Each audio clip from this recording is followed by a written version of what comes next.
요한계시록 7장 9절에서 17절 말씀입니다. 요한계시록 7장 9절에서 17절 말씀이요.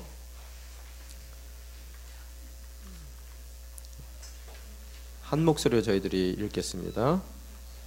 요한계시록 7장 9절에서 17절 말씀입니다. 이 일 후에 내가 보았습니다. 모든 나라와 민족과 백성과 언어에서 나온 아무도 셀 수 없는 큰 무리가 흰옷을 입고 손에 종려나무 가지를 들고 보좌 앞과 양 앞에 서서 큰 소리로 외쳐 말했습니다. 구원은 보좌에 앉으신 우리 하나님과 그때 모든 천사들이 보좌와 장로들과 네 생물 주위에 둘러서 있다가 보좌 앞에 엎드려 얼굴을 땅에 대고 하나님께 경배하며 말했습니다. 아멘. 찬송과 영광과 지혜와 감사와 존귀와 능력과 힘이 우리 하나님께 영원토록 있기를 빕니다. 아멘. 그때 장로들 가운데 하나가 내게 물었습니다. 이 흰옷을 입은 사람들이 누구이며 또 어디서 왔습니까? 나는 그에게 대답했습니다. 내 주여, 당신이 아십니다. 그때 그가 내게 말했습니다. 그들은 큰 환난으로부터 나오는 사람들인데 그들은 어린 양의 피로 그들의 옷을 씻어 깨끗게 했습니다. 그분의 성전에서 밤낮으로 그분을 섬김으로 보좌에 앉으신 이가 그들 위에 거하실 것입니다. 그들이 다시는 굶거나 목마르지 않고 해나 그 어떤 열기도 그들을 해치지 못할 것입니다. 보좌 가운데 계셔 어린 양이 그들의 목자가 돼 그들의 생명의 샘물로 인도하시고 하나님께서 그들의 눈에서 모든 눈물을 닦아 주실 것입니다. 아멘. 네, 오늘 제목이 뭐죠? 제목이 성도에게 고난은 영광의 그림자, 그렇게 제목이 되어 있습니다. 오늘 여러분이 읽으신 7장 9절에서 17절의 내용은 사실 저희가 지금까지 계속 읽어왔던 7개의 그 봉인을 떼는 예수님의 그 모습 가운데서 6번째와 7번째 사이의 봉인의 사이에 끼어 있는 이야기예요. 그 사이에 두 가지 이야기가 끼어 있는데 그 중에 후반부에 속해 있는 이야기입니다. 그래서 쭉 한번 다시 여러분 컨텍스트를 갖다가 좀 살펴보게 되면은 1장에서 하는 내용이 뭐라 그랬어요? 제가요 여러분에게 강조를 해드렸는데요. 1장 하면은 딱 떠올라야 되는 게 뭐예요? 계시가 내 개인의 환상이 아니라 뭐라고요? 예수 그리스도께서 감추어진 것을 드러내 주신 거예요. 그죠? 그래서 그 환상의 출처가, 계시의 출처가 어디라고요? 예수님이라는 얘기고, 그 2장서부터 3장에 대한 얘기는 무슨 얘기예요? 역사적인 배경을 갖고 있었던 7교회, 그 교회들에게 주님께서 허락하신 계시를 전달하는 내용이란 말이에요. 그래서 그 7교회가 다들 보면은 요한이 중심으로 돼서 목회를 했었던 그런 교회들이죠. 그래서 지금의 터키 서부에 해당되는 소아시아 지도를 제가 준비한다고 그러고 또 잊어버렸네요. 그래서 그 소아시아에 있었던 교회인데 그 교회에 7교회에 대한 메시지를 2장 3장에서 전달하고 있는데요. 그들의 환경이 어땠어요? 그 당시에 매우 핍박을 받고 있고 고난 가운데 있었던 교회란 말이에요. 그죠? 그래서 로마의 그 핍박이 한참 극에 이르렀을 때의 배경을 갖고 그 교회들이 그 어려운 상황 가운데서 신음하고 있을 때 밤모섬으로 유배가 된 요한이 하나님께서 주신 환상을 그들에게 전달하는 내용이란 말이에요. 그래서 그 형식이 있다 그랬죠. 예수님이 어떤 분이라는 것을 설명해 줬고요. 그 교회에 맞게끔 가장 힘이 될 수 있는 예수님의 모습으로 설명을 해 주시고, 그 다음에 칭찬해 주시고, 그 다음에 어떻게 한다고요? 책망하고, 또 책망한 다음에 곧장 붙는 것이 뭐예요? 권면의 말씀이 붙고, 그것을 잘 지켜냈을 때 주시는 언약이 그 다음으로 나오더라는 거예요. 그래서 지난 시간에도 말씀드린 것 같이 책망이 비난을 위한 책망이 아니라 더 나은 그들이 되기 위해서 뭐예요? 권면하기 위해서 문제점을 가르쳐 두는 거예요. 알려주는 거예요. 그래서 우리들도 자식을 기르고 또 양육하고 또 주변의 사람들에게 얘기했을 때 우리의 얘기가 비난이 돼서는 안 된다는 거예요. 비난으로 사람들이 바뀌진 않습니다.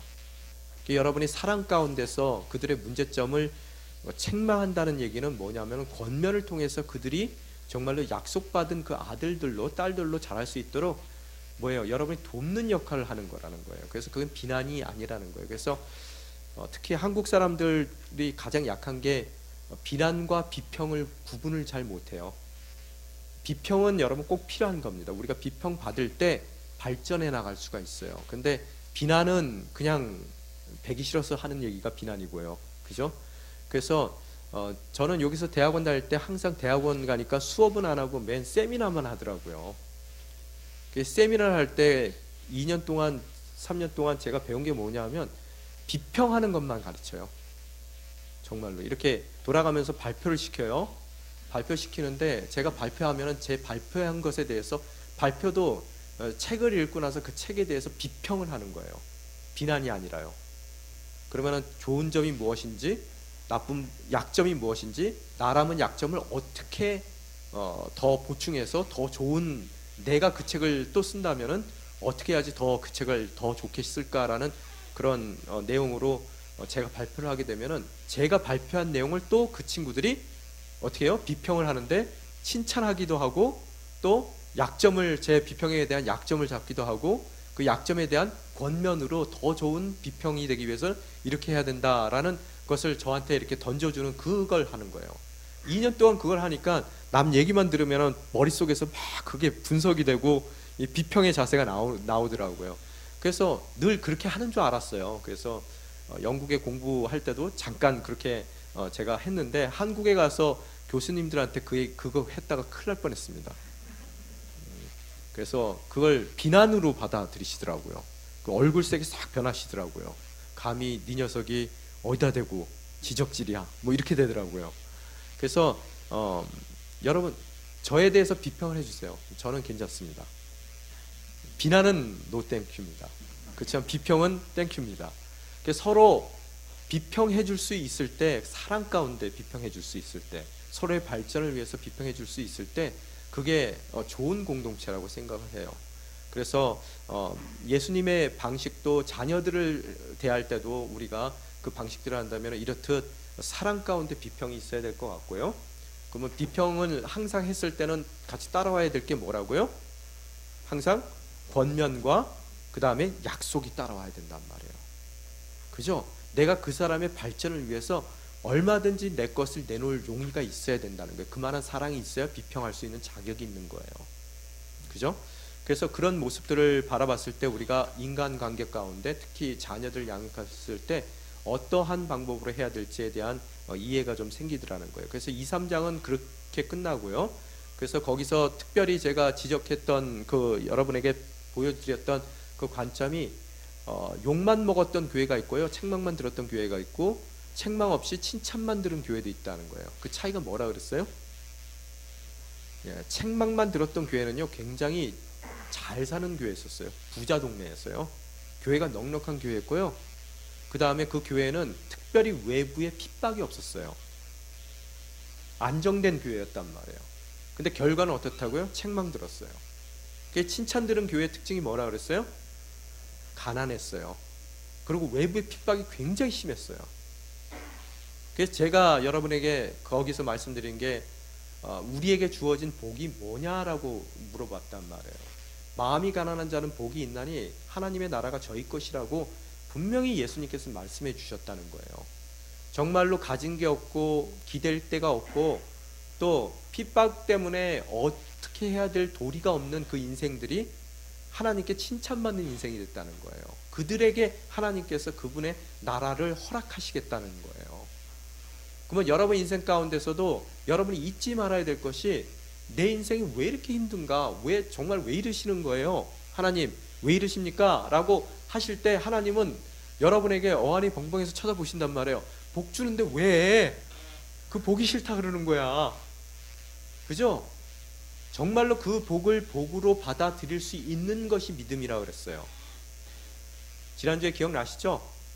그래서 만약의 경우 여러분이 그것을 복으로 받아들일 만한 마음의 준비가 전혀 안 돼 있다면 곰곰이 여러분의 믿음에 대해서 다시 생각하시라는 거예요. 믿는 자들은 세상이 감당치 못합니다.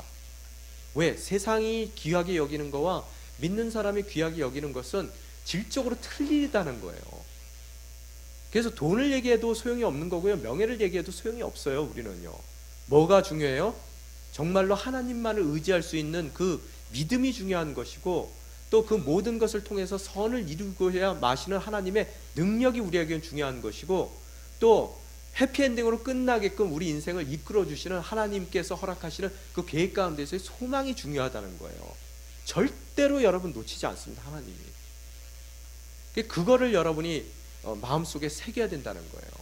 만약에 여러분이 그럼에도 불구하고 계속 10년, 20년을 기독교 교인으로서 생활을 하면서도 불구하고 기도할 때마다 주님 제발 제가 마음이 가난한 이 복을 나한테서 걷어가 주십시오 라고 여러분이 기도를 한다면은 여러분 신앙 자체에 큰 문제가 있는 것이고, 여러분이 정말로 기독교인으로서 계속 남아 있어야 될지에 대해서 심각하게 고민하시라는 거예요.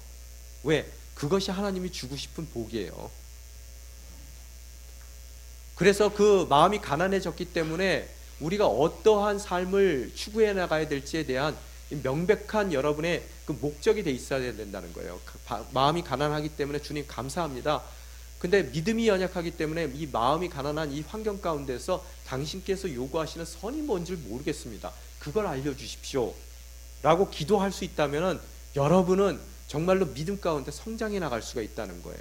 그런데 저는 힘든 거 싫어요. 하나님 어려워요. 정말 고통스럽습니다. 다 제해 가주세요.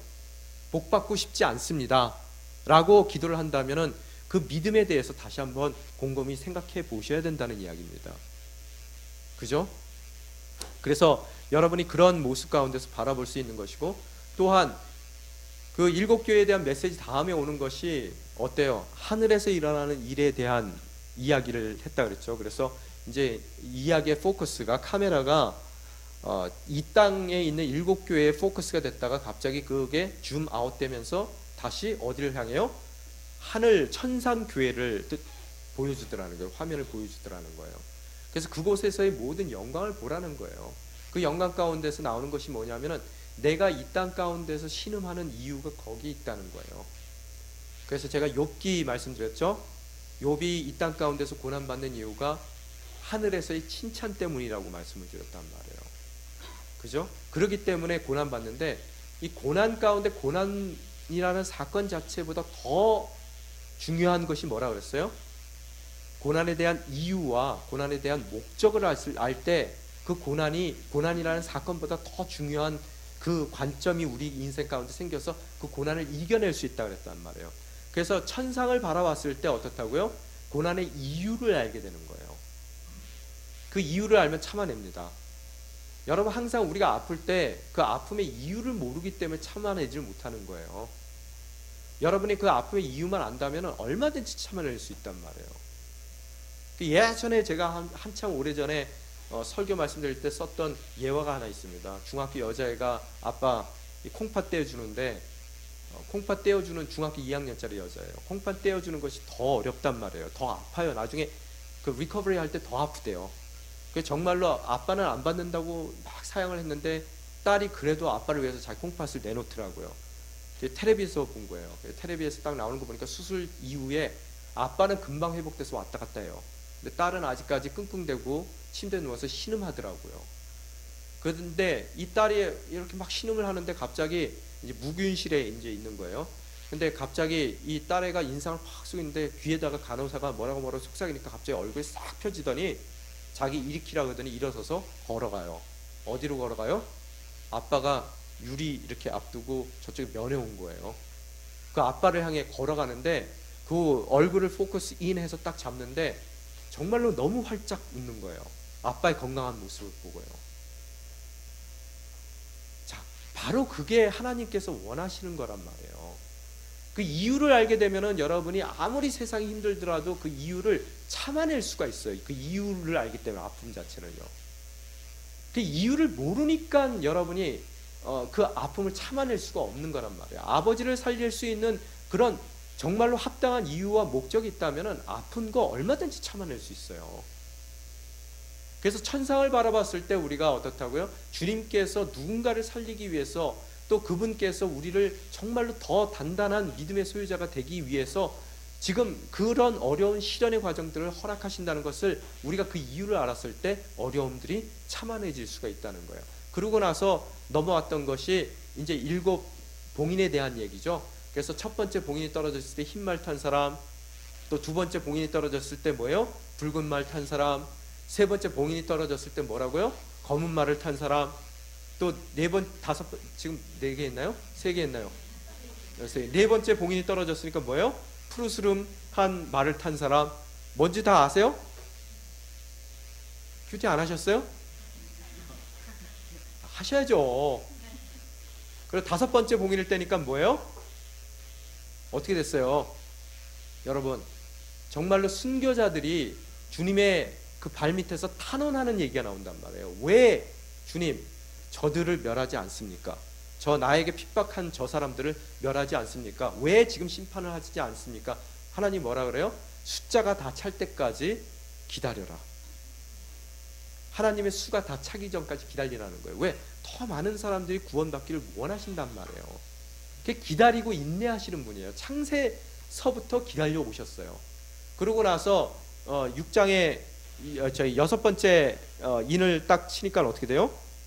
여러분, 그러고 나서 그 일이 있은 이후로 다 여섯 번째 인을 떼니까 어떻게 돼요?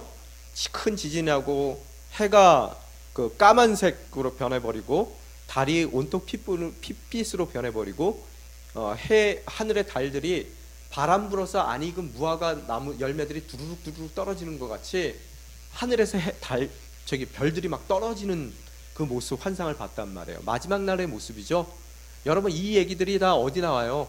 마가복음 24장에 보면은 성전 들어갔다가 예수님 나올 때 종말에 대해서 말씀하실 때 그 제자들이 묻죠. 종말의 징조가 뭐냐고. 거기에 나온 그 이야기들이 다 이게 반복이 되더라는 거예요. 그래서 산이 무너지고 섬이 없어지고 다 없어지는 자리에서 없어질 때 그 무너지는 산과 바위들을 향해 이 자기들이 교회를 핍박했던 이들이 제발 자기 위로 무너져 내리라고 그래요.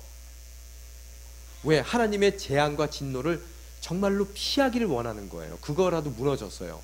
그렇지만 그 진노의 날로부터 그들을 숨겨질 수 없다는 이야기를 하고 있단 말이에요. 7개의 재앙을 통해서 무엇을 말씀하고 싶으시냐 하면은 여러분을 힘들게 하고 핍박했던 그것을 여러분이 당하고 있을 때는 하나님의 정의가 어디 있습니까? 공의가 어디 있습니까? 이른단 말이에요. 왜 가만히 있습니까? 하나님이 가만히 있지 않습니다. 그 때를 기다릴 뿐이에요. 그 때가 되면은 여러분의 그 애통함이 전부 다 깨끗이 씻겨질 정도로 그들은 심판받을 수밖에 없음을 이야기하고 있다는 거예요. 긍정적으로, 지금 어려운 사람들에게 긍정적으로 당신들의 이유를 바라봐라. 하늘을 바라보는 거예요. 그 다음에 미래를 바라보는 것을 통해서 뭐라고요?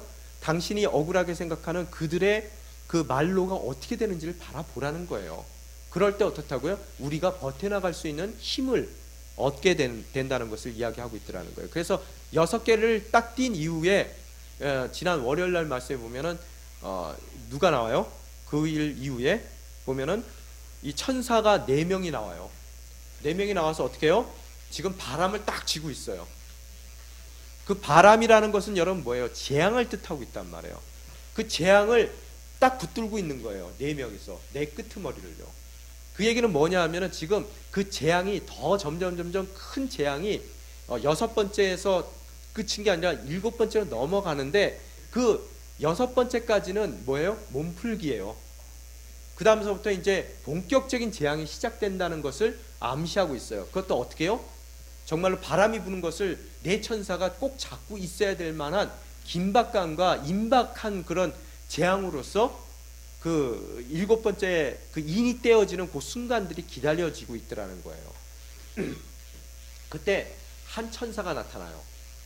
다른 한 천사. 4천사는 지금 그 바람의 4귀퉁이를 잡고 있고요. 다른 한 천사가 나타나는데 그 천사가 뭐라 그래요? 외칩니다. 그래서 7장 2절에 3절에 보면은 뭐라고 외치냐면은 큰 소리로 외치는 거예요. 그 4천사에게 놓지 말라는 거예요. 지금 막 놀려고 그러니까 놓지 마! 그러면서 뭐라 그래요? 우리가 우리 하나님의 종들의 이마에 인을 치기까지 너희는 땅에서나 바다에서나 나무들을 해치지 말라. 그 재앙을 놓지 말라는 거예요. 재앙을 허락하지 말라는 거예요. 하나님이 아무리 이렇듯 임박한 재앙 가운데 있다 하더라도 그것이 여러분을 불살라버릴 것 같이 덤벼드는 그 재앙이 여러분 코앞에 닿았다 하더라도 하나님께서는 그 재앙까지도 잠시 멈추고 여러분을 구원하시기 위해서 또 다른 천사로 하여금 그 인을 여러분 이마 가운데 치게 하시는 분이라는 거예요. 일어날 그런 그 고비 가운데서도 하나님께서 여러분을 보호하시고 여러분에게 살 길을 내어 주신단 말이에요. 꼭 무슨 얘기냐 하면요, 10개 재앙 가운데서 마지막 재앙인 장자를 칠 때요, 그 10개 재앙 그 예굽에서요, 출애굽할 때 그때도 어때요? 집집마다 문설주에다 뭐만 바르면 돼요? 피를 바르는 것 같이 우리 이마에 인을 하나씩 천사가 쳐준다는 거예요. 그랬을 때 어떻다고요? 그 엄청난 바람, 재앙이 내 천사가 붙들어야 될 만큼 엄청난 세기의 재앙이 온다 하더라도 우리를 해하지 못한다는 것을 오늘 성경 가운데서는 이야기를 하고 있더라는 거예요. 그래서 그 인침받은 사람의 숫자가 뭐라고요? 이걸 숫자를 문자적으로 이해하시면 절대로 안 됩니다. 이 14만 죄송해요. 4천 명에 대해서 주석을 찾아보는 사람마다 다 달라요. 해석이요. 그런데 건강한 주석들이 한 가지 통일하게 갖고 있는 것이 뭐냐면은 이것을 문자적으로 이해 안 한다는 거예요. 자, 이단들이 이거 항상 문자적으로 이해합니다. 하나님이 인류를 이렇게 많이 만들어놨는데 그 중에서 14만 4천 명만 구원을 하신다고요? 그래갖고 자기네들이 그 14만 4천 명이라고 이야기하는 것 자체가 굉장히 잘못된 거예요. 여러분, 이 14만 4천 명이라는 얘기는 뭐냐면 12 곱하기 12 거기다가 공 3개를 붙인 거예요. 12는 뭡니까? 완전의 숫자죠? 그러면 12가 왜 둘이 있어요? 유대인의 숫자에서도 완전한 12의 숫자만큼 충만하게 차는 거고요. 또한 이방인의 숫자 중에서도 12명, 12이라는 그 이름이 붙은 만큼 충만한 숫자가 차 들어오는 겁니다. 그래서 거기에 공이 3개가 붙어서 완전 엄청 충만이에요. 이해가 되십니까? 바로 그 얘기를 하고 싶은 거예요. 14만 4천 명이 아니라. 그래서 여호와 증인이라는 사람들도 뭐라고 얘기해요? 아마게돈 전쟁 이후에 그 전쟁에서 살아남은 여호와의 증인들이 14만 4천 명이라고 이야기를 해요. 그들이 누구라고요? 자기들이래요. 오케이? 그 다음에 또 과천에 계신 그분들도 뭐라 그래요? 쓸데없는 얘기하면서 14만 4천 명 차면은 어떻게 된다고 뭐 이딴 얘기 하죠? 그게 말도 안 되는 얘기들을 하고 있단 말이에요. 정말로 이 장르를 지금 묵시 문학이라는 장르 자체를 이해 못하는 굉장히 좀 멍청한 얘기들이에요. 왜 그것을 그렇게 받아들일까? 그러면 4마리의 그 생물들 나왔는데 날개가 6개고 하나는 얼굴이 사람 같고 하나는 얼굴이 사자 같고 하나는 독수리 같고 또 하나는 송아지 같다는데 날개가 다 6개 달리고 6개 날개만 있어요? 거기 뭐가 있어요? 날개 주위로 눈이 가득 쭉 달려있고 날개를 피면 그 안에 뭐가 가득 차 있다고요? 눈이 가득 차 있다 그러잖아요. 그래서 실수하는 게 뭐냐면 그런 상징적인 것을 전부 다 실제로 문자 그대로 받아들이면은 여러분 그 괴물입니다. 그 얘기를 하려는 것이 아니라 날개가 있는 것 같이 그것도 단단한 날개 6개가 있는 날개와 같이 어디든 하나님은 계시다는 거예요. 원하시는 곳에. 또한 눈이 가득 찼다는 얘기는 뭐예요? 뭐든 다 보시고 아신다는 얘기예요. 하나님이 몰라서 우리 인생 가운데 일어난 일은 없습니다. 바로 그 얘기를 얘기하는 거거든요. 14만 4천도 똑같은 의미예요. 이걸 문자적으로 해석하기 시작하면 2단 3단 빠지는 거예요. 근데 오늘 이렇게 보면은 오늘 본문에 보면은요. 근데 9절에 보면은 뭐라고 써 있습니까? 일 후에라고 써 있어요. 그 14만 4천 명에 대한 이야기가 나오고 나서 그 장면이 한 칸씩 넘어가는 거예요. 다른 장면으로요. 이 일이 있은 후라고 써 있습니다. 내가 보았다라고 그래요. 다른 장면을 봤는데 뭘 봤어요? 모든 나라와 민족과 백성과 언어에서 나온 아무도 셀 수 없는 큰 무리가 뭘 입고 있어요?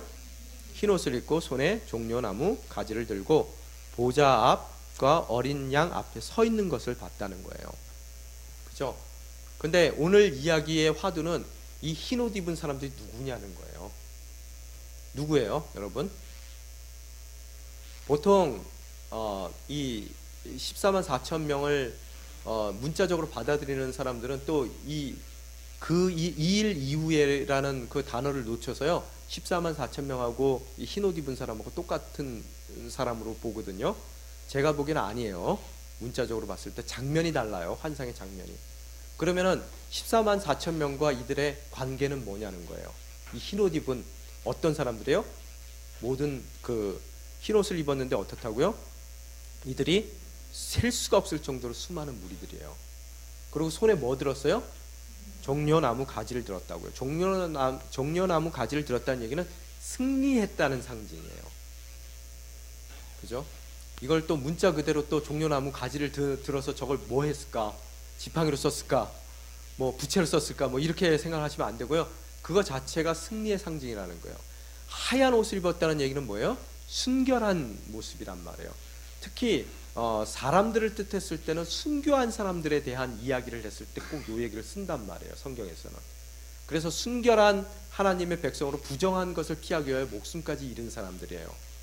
그리고 그들은 이 땅 가운데서 죽임을 당하는 것으로서 정말로 아무것도 아닌 인생이라고 판단될 수도 있었지만 왜 태워 죽이고 구워 죽이고 동물에다가 밥으로 주고 기독교인들이 너무나 많은 정말로 그 어려운 고비들을 죽음의 고비들을 다 겪었단 말이에요. 죄송해요. 세상 가운데 그렇게 험한 모습으로 돌아가신 그분들의 모습 자체가 패한 모습도 아니고 수치스러운 모습도 아니고 하나님의 눈에 봤을 때는 궁극적인 그들의 실체는 흰 옷을 입은 정말로 순결한 승리자의 모습이라는 거예요. 그것이 이해가 되는 게 뭐냐 하면요. 14만 4천 명을 만약의 경우 이 어려운 환난의 기간 가운데서 믿음을 지켜내며 생존했던 사람을 14만 4천 명이라는 상징으로 이야기하는 그들이었다면요. 지금 방금 얘기한 이 흰옷을 입고 종려나무 가지를 들고 있는 이들은 또 이들이 지금 머물러 있는 곳이 하나님의 보좌 앞이에요. 또 그들이 하는 일들이 뭐냐면 성전에서 밤낮 하나님을 섬기고 그 다음에 그 보좌에 앉으신 이가 그들 위에 거한다라고 얘기를 하고 있단 말이에요. 이미 하나님과 함께 있는 이들이란 말이에요. 그래서 이 내용을 봤을 때 이들이 순교한 사람들이 맞다는 거예요. 그래서 지금 앞에 나온 한 그룹의 6번째 인과 7번째 인 사이에 지금 짤막하게 들어가 있는 하나의 토막 이야기들이 있는데 갑자기 화면이 바뀌어서요. 그 토막 이야기 가운데 두 부류의 사람들이 나오는데 한 사람들은 뭐라고요? 그 현실의 어려운 가운데서 그래도 살아남은 하나님의 백성들이고 두 번째 이 흰옷 입은 사람들은 뭐라고요? 예, 그거에서 순교한 사람들의 모습이라는 거예요. 지금 하나님 나라에 함께 있는 그들의 모습. 왜 그러냐 하면은요. 여러분 초대교회에 성도들을 나눌 때 딱 둘로 나눠요. 첫 번째 성도, 복음을 증거하기 위해서 살아있는 사람들이에요. 두 번째 성도, 복음을 증거하다가 죽은 사람이에요. 자, 그게 초대교회의 두 종류의 사람이에요. 뭐라고요? 그들이 살아있는 이유가 뭐예요? 하나님이 그들을 살려주시는 이유가 뭐예요? 복음을 증거하기 위해서예요. 또 대부분의 많은 다수의 사람들이 어떻게 됐어요? 복음을 증거하다가 순교해요. 그게 초대교회의 모습이라는 거예요. 지금 여러분이 어떤 모습을 보고 있어요? 복음을 계속해서 핍박받아가면서도 끝까지 증거해야 될 생존자들이 있는 것이고요. 또한 그 복음을 증거하다가 이 숨을 거둘 수밖에 없는 순교자들의 모습을 여러분이 초대교회의 그들의 모습을 고스란히 오늘 본문 말씀 가운데서 바라볼 수 있게 되더라는 거예요. 그걸 생각했을 때 초대교회 생각했을 때 목사라는 그런 입장이라서 그런지 몰라도 너무너무 우리가 부끄러운 거예요. 도대체 우리는 뭐 하고 있는가? 이 북미 교회의 가장 큰 문제가 소비주의적 성향을 갖고 있다는 거예요. 그래서 그 얘기가 무슨 얘기냐면요, 북미에 있는 교회들이 이 성도들이 카스터머예요. 소비자예요. 그래서 영적인 서비스를 받기 위해서 교회에 와요. 소비자로 온단 말이에요. 그래서 이 교회는 케어가 없어. 여러분, 교회가 케어하는 곳이 아닙니다. 뭐 하는 곳이에요? 복음을 증거하다가 순교하는 곳이고요, 복음을 증거하다가 하나님께서 계속 복음을 증거해야 될 이유가 있기 때문에 살려두는 사람들의 모임이 바로 교회라는 거예요. 그런데 영적인 서비스를 받으려고 내가 나를 케어해달라고 오는 그런 교회로 전락해버렸다는 거예요. 그게 교회의 한 부분 중에 하나라는 거예요. 그게 전부가 아니라는 거예요. 저는 온누리교회 성도들을 통해서 무엇을 요구하냐면요, 여러분 인생 가운데 하나님께서 불러주신 그 부르심을 명백하게 보여주기를 원하는 거고요, 여러분이 카스터머로서 이 자리에 앉아있는 것이 아니라 정말로 하나님의 나라의 일꾼으로 이 자리에서 훈련받고 세워지고 또 그러한 처절한 복음의 싸움을 여러분 삶 가운데 치러 나가도록 훈련시키는 그 장이, 훈련의 장이 교회라고 생각하는 사람이에요. 이해가 되십니까? 우리에게는 명백한 목적이 있습니다. 하나님이 여러분을 살려두시는 이유, 여러분에게 건강을 허락하는 이유, 여러분에게 숨을 쉬는 이 하루를 허락하는 이유는 하나님께서 원하시는 바로 그 목적을 향해 나아가기를 원하시는 거예요. 그래서 우리는 목숨이 붙어있는 한 그 일들을 끝까지 하는 거예요. 때로는 그 일이 우리 목숨을 내놔야지만 증거되는 경우도 있단 말이에요. 그럴 때는 어떻게 해야 돼요? 담대한 마음으로 순교하도록 만들어야 된다는 거예요, 여러분을요. 그게 목사로서 제가 여러분을 위해서 할 수 있는 일이라는 거예요. 왜? 여러분이 14만 4천 명 중에 한 명이 되든지 아니면은 그 복음을 증거하다가 흰 옷을 입고 종려나무 가지를 들고 정말로 그 보좌 앞에서 하나님을 영광되이 찬양하는 바로 그 사람들이 되게끔 만들어야 되는 것이 제 역할이라는 거예요. 그죠? 이것이 살아있는 믿음의 사람들이라는 거예요. 이 목적이 확실하면은 늘 내 목적이 무엇인지를 알면은 그 사람은 피곤하지 않아요. 그 사람은 항상 그 목적을 지향해 나가기 때문에 그 목적이 이루어질 때까지 늘 몰아비치고 그 목적을 향해 최선을 다해 나아갈 수 있는 그런 에너지와 그 열정이 일어난다는 거예요. 앞으로 각오하십시오. 우리가 이 전선만 정리가 된다면은 이제는 영적 전투에 가장 맨 앞에 쓸 겁니다. 또 이래서 이제 다들 떠나실 것 같기도 하지만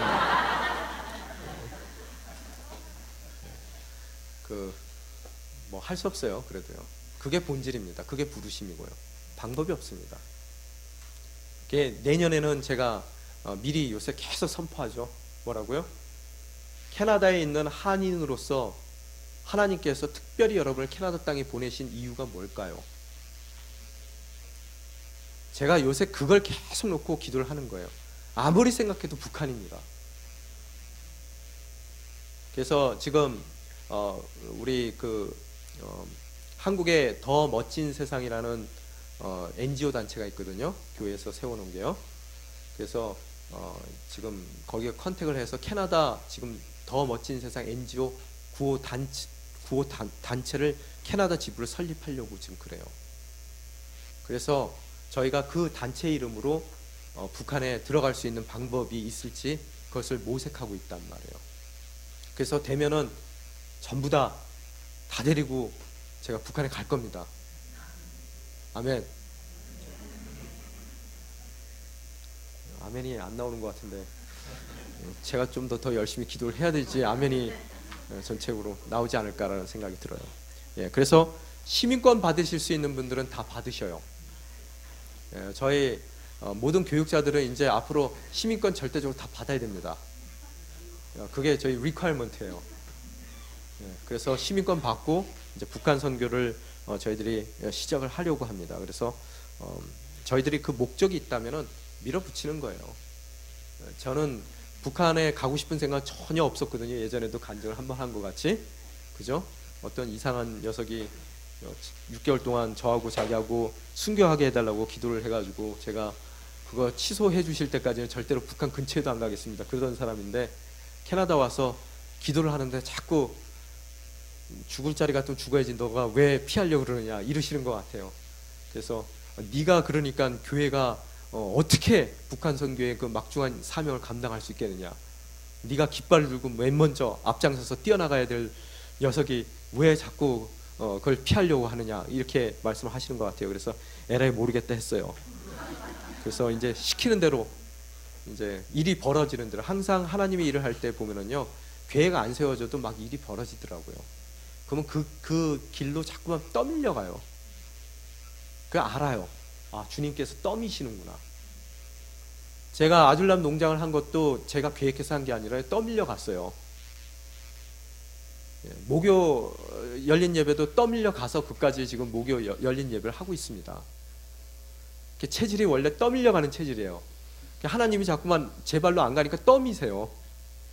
이제는 내년에는 아마 북한으로 틀림없이 밀어 가시는 것을 느끼는데 하여튼 시민권 받으시기 바랍니다. 그런 축원합니다. 김영란 집사님 시민권 받은 거 알아요?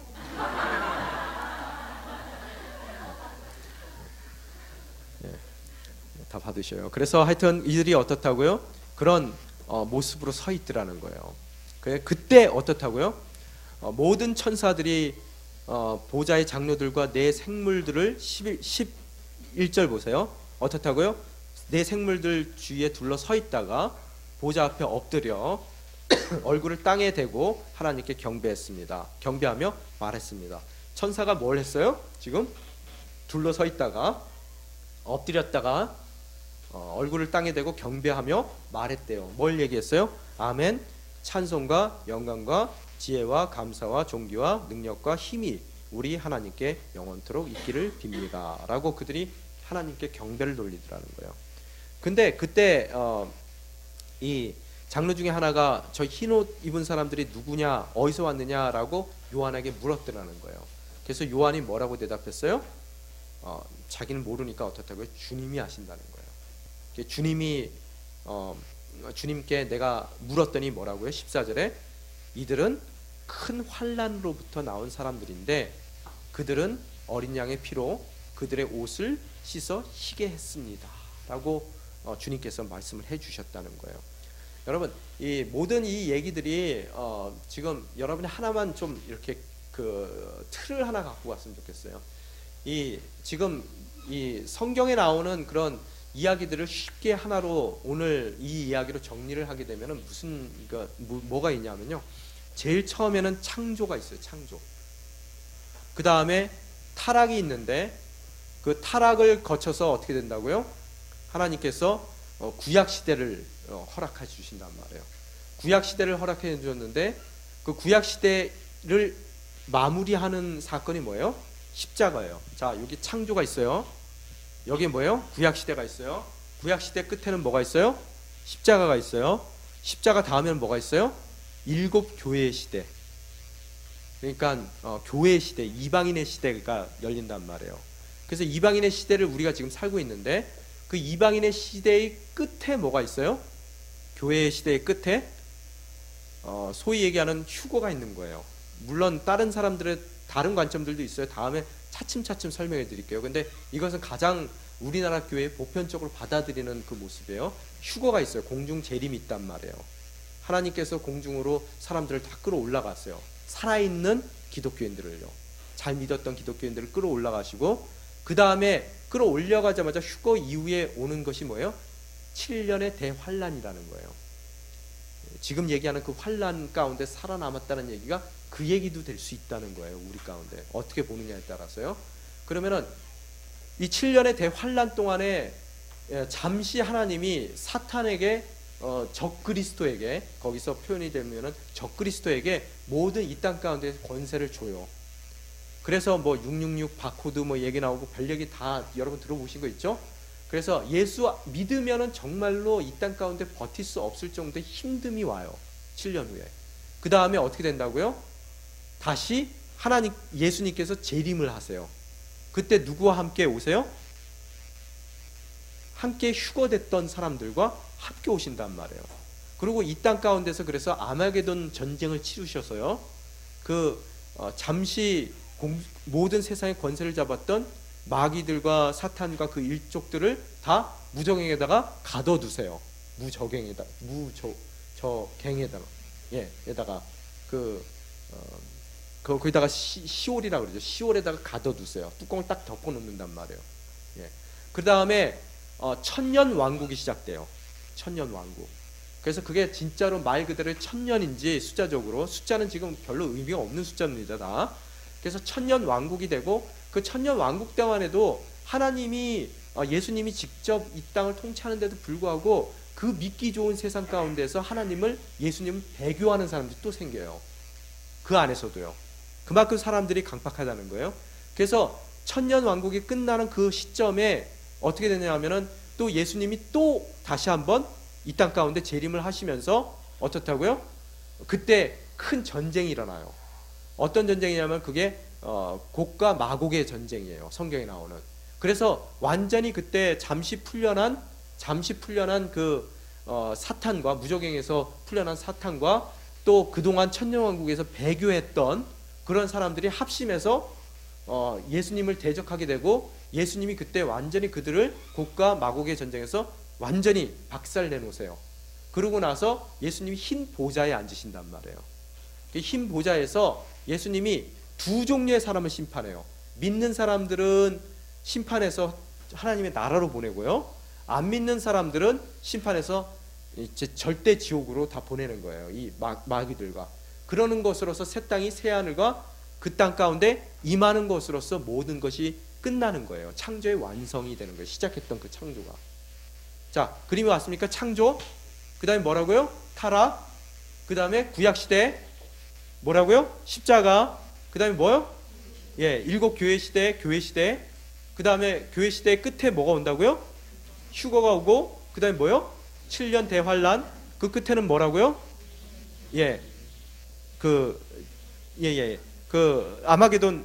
아마게돈 전쟁이 일어나고, 그래서 천년 왕국이 들어서고, 천년 왕국이 들어섰을 때 끝에는 또 어떻게 된다고요? 곡과 마곡의 전쟁이 있고, 예수님의 백 보좌가 있고, 그 다음에 마지막 심판이 있고, 새하늘과 새 땅. 자, 머리 들어오셨어요? 근데 이것을 이해할 때 계시록 전체를 이해하는 여러 가지의 관점이 있어요. 여러분 주석을 찾아봐도 다 딴 얘기들 해요. 다 다른 얘기들 하거든요. 근데 이 관점을 갖다 크게 여러분에게 돕기 위해서 말씀드리면요, 한 서너 가지의 관점으로 바라볼 수가 있어요. 첫 번째 관점이 뭐냐 하면은 이게 미래주의적 관점이에요. 미래주의적 관점. 그건 뭐냐 하면은 지금 일어나고 우리가 읽었었던 이 모든 환란의 역사들 있잖아요. 이거를 미래에 일어날 사건으로 이해하고 있는 거예요. 이 얘기가요. 근데 이 미래주의자들이 꽤 많거든요. 특히 개신교에 많아요. 보수적으로 믿는 사람들이 꽤 많은데요.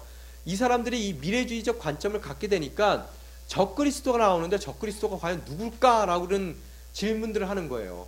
그리고 너무 이걸 갖다 다 때려 맞추고 그래요. 뭐 어디다가 막 억지로 다 쑤셔 맞춰가지고 다 맞춰놓고, 그래서 뭐 666 바코드 뭐 별 얘기 다 하거든요. 무슨 바코드가 666이에요. 그 이마에다가 666 새긴다 그래서 정말로 666 이렇게 새긴 거 아니에요. 그 6이라는 숫자가 뭐예요, 여러분? 7에서 하나 빠진 완벽에 가까운 것 같지만 절대로 완벽하고 제일 배신되는 숫자가 6이에요. 그래서 그걸 짐승표라 그러잖아요. 오늘 이마에, 아까 제가 잠깐 이마에 하나님의 인을 친다 그랬잖아요. 그 인의 반대말이 뭐예요? 짐승표란 말이에요. 그러니까 믿는 사람의 핍박하는 그 반대 진영에 있는 사람들을 뜻하는 것이지, 이게 정말 숫자 666이 아니에요. 하여간 그래서 666이라는 숫자를 갖다가 네로에다가 대고 얘기하는 사람인데, 그건 잠깐 조금 이따가 얘기를 할게요. 제 시간. 미래주의자들은 그래서 그 모든 것을 하는데, 문제는 뭐냐면 적그리스도가 누구냐에 대한, 종말에 대한 메시지로 모든 것을 다 받아들이는 거예요. 여기 환난, 해가 꺼멓게 되고 달이 시뻘겋게 되고 뭐 별들이 우르르 떨어지고 뭐 이런 얘기들이요, 전부 다 그렇게 보는 거예요. 근데 문제는 뭐냐면 적그리스도가 누구냐 했을 때, 이 많은 미래주의자들이 하는 얘기가 적그리스도가 그리스도 같은데 그리스도가 아닌 그리스도를 대적하는 바로 그 세력이란 말이에요. 광명의 천사란 말이에요. 그래서 누굴 걸고 넘어져요? 교황을 걸고 넘어진단 말이에요. 그러니까 교황 입장에서는 정말 자기 적그리스도 아닌데 너무 억울한 거예요. 그죠? 속상하잖아요. 여러분 보고 적그리스도라고 하면 좋겠어요? 그죠? 그러니까 참 그 얘기하는 사람들도 참 그런 사람들이 적그리스도들이에요, 다. 왜 오만한 사람 갖고 적그리스도라고 그래 얘기를 해요? 그러니까 캐톨릭에서 이게 너무 힘드니까 어떻게 해요? 적그리스도 아니라는 걸 증명을 해내기 위해서 과거주의라는 과거주의적 관점을 가져요. 이 얘기는 뭐냐면은 이 미래주의자들은 역사성을 무시했다는 거예요. 또 장르를 어느 정도 무시했고요. 왜? 이 요한계시록의 장르가 뭐라고요? 서신이죠, 편지죠. 그럼 편지라는 얘기는 특정한 사건이 있기 때문에 특정한 어떤 사람이 특정한 어떤 다른 한 사람에게 보낸 서신이란 말이에요. 쓴 이와 받는 이가 정확하게 구분이 되어 있어요. 그러면 받는 이가 누구라고요? 7교회란 말이에요. 그죠? 그 7교회가 소아시아에 있었던 7교회가 있는데 이 모든 일들이 과거에 이미 일어났다라고 얘기를 하는 거예요. 이 모든 사건들이. 그래서 인류의 종말이 뭐였다? 로마 제국의 멸망이에요. 그래서 666 뭐예요? 여러분 히브리 말들은 여러분 그 숫자가 그 알파벳이 숫자죠. 그래서 666을 따져보면 그 이름이 가리키는 이름이 네로예요. 정말로 이 유대인들을 처음서부터 힘들게 했던 바로 그 장본일이란 말이에요. 그러고 나서 이 모든 이들이 다 보면은 여러분 로마가 결국은 나중에 말 탄 사람에 대한 얘기가 나오잖아요. 흰 말 타고 활을 들고. 여러분 누구 얘기하는 거예요? 징기스칸의 후예들이 어디까지 난지도 쫓아와요? 로마의 성문 앞에까지 온단 말이에요. 그래서 그들이 제일 무서워했던 로마 군인들은 무서워했던 적이 없어요. 누굴 제일 무서워해요? 징기스칸 무서워했단 말이에요. 여러분 말 타고 활 쏘는 사람 누구예요? 이해가 되십니까? 그런 것들이 그들의 재앙 가운데 임한다라고 얘기를 하는 거예요. 그래서 로마의 멸망으로 모든 것이 과거에 이루어졌다라는 얘기를 하고 있는 거예요. 그리고 그때 순교한 사람들도 많은 거고, 그래서 모든 것을 과거로 다 봐버리는 그런 관점이 있단 말이에요. 그리고 그 또 다른 관점이 뭐냐 하면요, 그 사람들은 장르나 그런 그 역사적인 정황 가운데서 정확하게 그들이 꿰었어요. 잘 했단 말이에요. 그런데 문제는 뭐냐 하면은 그들의 문제가 이것이 과연 과거에 대한 이야기만 써 있느냐는 거예요. 아니에요. 새하늘과 새 땅에 대한 틀림없는 얘기가 있단 말이에요. 그죠? 미래에 대한 메시지가 틀림없이 있는 거예요. 그래서 또 다른 관점이 미래 관점, 과거의 관점, 그 다음에 또 다른 관점이 뭐라고요? 역사의 관점이 있어요. 그 역사의 관점은 뭐냐 하면은 그때서부터 일어났던 모든 사건들이 역사 가운데 지금 일어나고 있다는 거예요.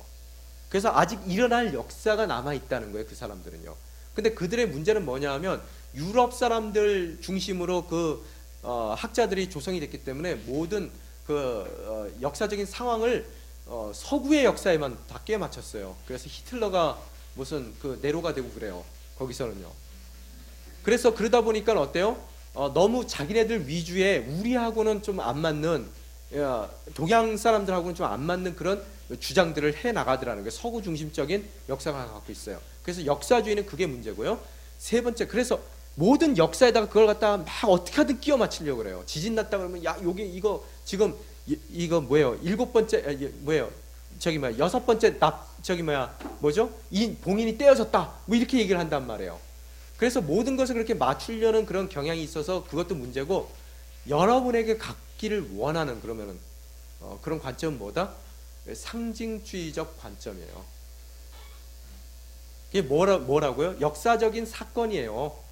그래서 역사에 어느 정도 실현이 됐어요. 과거에요. 그렇지만 그 역사적인 사건들이 교회에 갖고 있는 그런 모든 사건들이 상징적인 의미로서 오늘날 우리의 교회에, 우리 시대에도 동일하게 그것이 적용되고 있다는 거예요. 그래서 상징적으로 이해하라는 거예요. 단 상징적이지 않는 것이 하나 있어요. 모든 걸 다 그래서 그 사람들은 상징적으로 해석을 하거든요. 그러다 보니까 예수님 오시는 재림도 상징적으로 이해를 해요. 그래서 그거는 잘못된 거고요. 저는 수정주의적 상징주의예요. 그래서요. 그게 뭐냐 하면은 앞에 있는 모든 것은 다 상징적으로 이해하되 14만 4천도 상징적으로 이해하고요. 천년이라는 천년왕국도 상징적으로 이해하는데 단 예수님이 재림하시는 그 사건 자체는 상징이 아니라 실제라는 거예요. 이해가 됐습니까? 그렇게 여러분이 보신다면은 이단에 빠질 염려가 없다는 거예요. 이 모든 것을 상징적으로 본다는 거예요. 과거에 틀림없이 초대교회에 14만 4천 명도 있었고요. 살아서 생존해서 하나님의 말씀을 하나님이 그들을 살려둔 이유가 말씀을 증거하기 위해서 살려두는 그 이유도 있었지만, 동일하게 또한 말씀을 증거하다가 죽은 그런 순교한 하나님의 순교한 백성들도 있더라는 거예요. 우리 삶 가운데서도 마찬가지예요. 순교라는 것이 여러분 꼭 그때 딱 이를 물고 죽어서 순교가 아니라요. 여러분 어제에 비해서 오늘 조금 우리가 더 죽었죠? 내일이면 조금 더 죽습니다. 잊지 마세요. 날로 우린 죽고 있어요. 믿음 끝까지, 허락된 경주를 끝까지 내가 최선을 다해 죽는 그 순간까지 뛰면 순교예요. 또 그 순교의 과정을 오래 허락하시는 이유가 뭐예요? 끊임없이 복음을 삶 가운데 증거하라는 거예요. 오늘 여러분에게 그 말씀을 하시는 거예요. 우리에게 두 가지 사명이 다 있다는 거예요. 그래서 여러분이 그렇게 지내 나갔을 때 어떻게 된다고요? 그분이 15절에 보면은, 그래서 그들이 하나님의 보좌 앞에 있고 그분이 성전에서 밤낮으로 그분을 섬김으로 보좌 앉으신 이가 그들 위에 거하실 거라고 써 있는데요. 한글 개역개정은 너무 더 멋있어요. 한글 개역개정이 사실 우리말보다 저는 좋더라고요. 거기 뭐라 써 있냐면은 장막을 지으신다, 그들 위에 장막을 치신다라고 써 있어요. 여러분, 장막이라는 뜻이 뭐예요? 유대인들에게, 유목민들에게 장막은 뭘 뜻합니까? 고된 하루를 끝마치고 쉴 수 있는 안식의 처소예요. 또 자신들이 보호받을 수 있는 바로 그 안전한 그 위치, 지역을, 그 장소를 뜻하는 것이 장막이라는 거예요. 누가 그 장막을 친히 쳐 주신다고요? 여러분이 정말로 복음을 증거하는, 최선을 다해서 하나님의 나라와 의를 실현하는 그 삶을 끝까지 살아내기 위해서, 완주하기 위해서 열심히 노력하는 그 여러분의 험난한 그 삶 가운데 주님께서 여러분 위에 그분의 장막을 쳐주신다는 거예요. 이 얘기는 뭐예요? 여러분이 다시는 굶거나 목마르지 않고 해나 그 어떤 열기도 우리들을 해치 못할 거라는 것을 이야기하고 계시더라는 거예요. 그 땅 위에 있든지 하늘 위에 있든지 땅 밑에 있든지 바다 밑에 있든지 그 어떤 피조물 간의 피조 세계의 그 어떤 것도 예수 그리스도 안에 있는 하나님의 사랑 가운데서 우리를 끊어낼 수 없다는 이야기를 하고 있더라는 거예요. 그죠? 그래서 여러분에게 보호와 또 안식을 주님께서 그런 삶 가운데, 그런 제자된 증인된 삶 가운데서 허락하실 거고, 또 뭐라고요? 17절에 보면 뭐라고 써 있습니까? 보좌 가운데 계신 어린 양이 그들의 목자가 돼서, 친히 우리의 목자가 돼 주셔서 그들을 생명의 물가로, 샘물가로 인도하시고, 어떻다고요? 하나님께서 그들의 눈에서 모든 눈물을 닦아 주실 거라는 거예요. 여러분이 그 처절한 신앙의 삶을 싸워 나갈 때 틀림없이 여러분이 굶고 목마르고 또 해와 어떤 열기가 여러분을 해치는 그런 어려운 환경이 있다는 얘기예요. 뒤집어서 얘기하면. 그렇지만 주님께서 여러분 인생 가운데 장막을 쳐주시는 것으로 인해서 어떻다고요? 그 모든 다시는 굶지 않고 또 목마르지 않는 그 영원한 세상 가운데 여러분을 허락해 나가실 것이고요. 또한 그곳에서는 그 어떤 것도 절대로 그리스도 예수 안에서 허락된 하나님의 사랑 가운데서 우리를 끊어내지 못한다는 것을 이야기하고 있다는 거예요. 또한 우리를 여러분 친히 그분께서 우리에게 목자가 되어 주셔서 우리를 생명의 샘물로 인도한다는 얘기가 뭐예요, 여러분? 만족해 하시겠다는 거예요. 그래서 여러분 인생 가운데 절대적인 만족을 그분께서 허락하시는 그날을 바라보라는 거예요. 그러면서 뭐라고요? 하나님께서 그들의 눈에서 모든 눈물을 닦아주실 것입니다. 여러분을 친히 위로하시는, 여러분의 눈물을 닦아주시는 하나님이 여러분을 기다리고 있다는 거예요. 어디서요? 결승점에서요. 만약의 경우 거기에 대한 확신이 있다면 오늘 여러분이 인내하며 그 모든 어려움과 힘듦을 여러분이 정말로 인내하며 나아갈 수가 있게 되더라는 것을 여러분이 아셔야 된다는 거예요. 그죠? 자, 다시 한번 묻습니다. 오늘을 이기는 힘이 뭐라고요? 이렇게 하면 딱 이제 박수가 I say 뭐 yo, you say 뭐 그런 게 나와야 되잖아요. 이제는. 그죠? 영혼을 이기는 힘이 뭐라고요? 오늘을 이기는 힘이 뭐예요? 오늘을 이기는 힘이 뭐예요? 영원. 눈물을 닦아주시는 그날이 확실하게 우리 삶 가운데 믿음으로 믿어질 때, 또 그분께서 우리 삶 가운데 장막을 쳐주셔서 더 이상 그 어떤 것도 우리를 해하지 못하고 그분이 우리의 친히 목자 되어주시고 우리를 정말 만족해 하는, 더 이상 마시지 않아도 목마르지 않는 그 뭐예요? 생명의 샘물로 인도하신다는 것에 대한 그 인도하시는 길 가운데서 그분께서 우리를 지금 인도하고 계신다는 것을 알기만 한다면, 그 해피엔딩의 끝을 한다면 오늘 얼마든지 여러분은 그 어려움들을 이겨내 나갈 수가 있게 되더라는 거예요. 그 희망의 메시지, 그 소망 가운데서 오늘 여러분이 어떠한 상황 가운데 있든지 진정으로 여러분이 그 어려움 때문에 흔들리는 게 아니라 본질을 알아가자는 거예요. 초대교회는 두 종류의 성도가 있었다 그랬습니다. 뭐예요? 살려주셨기 때문에 살아있는 날까지 복음을 증거하는 사람들, 또 복음을 증거하는 그 일을 정말로 최선을 다했기 때문에 그걸로 인해서 목숨을 잃은 순교자들, 그 두 부류의 사람들이 있었다는 거예요. 오늘 그런 초대교회의 모습과 같이 우리가 그 삶을 정말 잘 이겨내 나갔을 때, 어려운 환경 가운데서도 주님께서 가장 선한 길로 인도하신다는 그런 믿음의 고백들이, 외침이 여러분 입술 가운데서 나왔을 때 어떻다고요? 주님께서 여러분을 만나 주실 거라는 거예요. 앞으로 그런 일 절대로 안 일어나게끔 정말로 영원한 새 땅 가운데, 새 하늘 가운데 여러분을 이끌어 주실 것이고, 또 여러분을 풍성히 채워주는 그런 생명의 샘물 여러분에게 마시게 해주실 것이고, 또 여러분이 그동안 흘렸던 모든 눈물을 닦아주시는, 위로하시는 하나님을 만나는 그날을 바라보며 주어진 일에 최선을 다해 나아가시는 저와 여러분이 되시기를 주님의 이름으로 축원합니다. 이 시간 함께